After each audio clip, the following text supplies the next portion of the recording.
was a kid, my brother and I would drive along with my dad, and every time he saw a soda can, an empty can on the side of the road, he would stop, would get out of the truck, go grab the can and toss it in the back.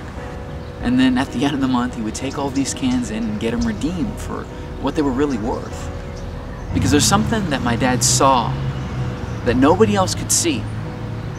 He saw value in that can. When everyone else passed it by, when somebody took it and threw it on the side of the road, my dad saw that as value.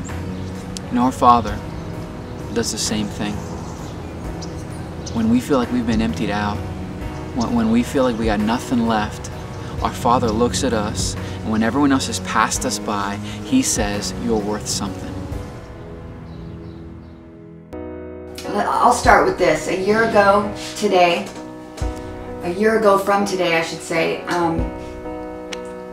I had pretty much come to the point of just accepting the fact that I was going to be a drug addict, an alcoholic, a drug dealer, a liar, a thief, a cheat, a manipulator,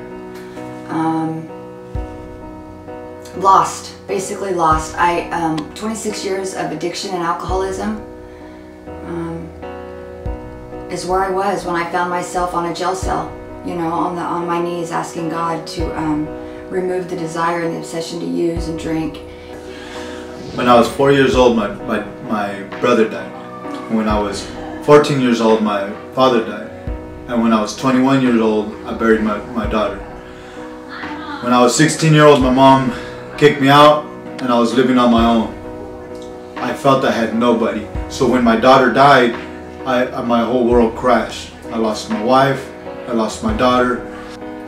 My addiction to pills took me down a road that I didn't want to go down. It made me a person that I didn't want to be. I hid in my addiction because I was so ashamed and guilty of what this addiction had made me become. I didn't want anybody to know. I decided it was better for me to go to prison than be out here. I felt more wanted inside of jail. I've done 2 prison terms. I've been to jail countless times.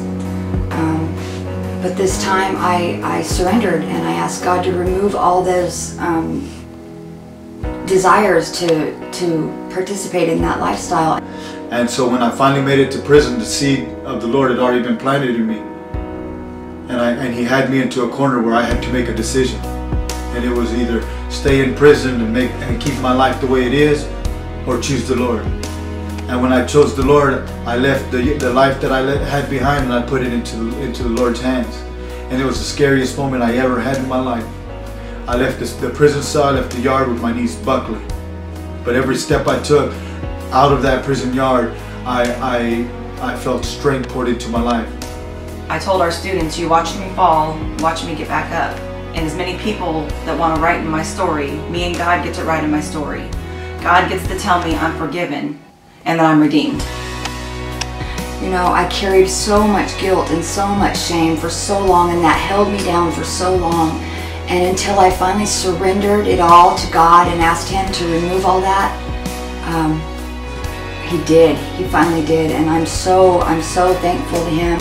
And when I got out of prison, what I had screwed up in 28 years of my life, the Lord had redeemed. He gave me back my life. I was in school. I was on the dean's list. He brought me from the cave that I lived in into the redeemed man that I am today. I am redeemed. I am redeemed. I am redeemed. What's your redemption story? Because you're not just an empty can. God sees great value in you. 'Cause I am redeemed.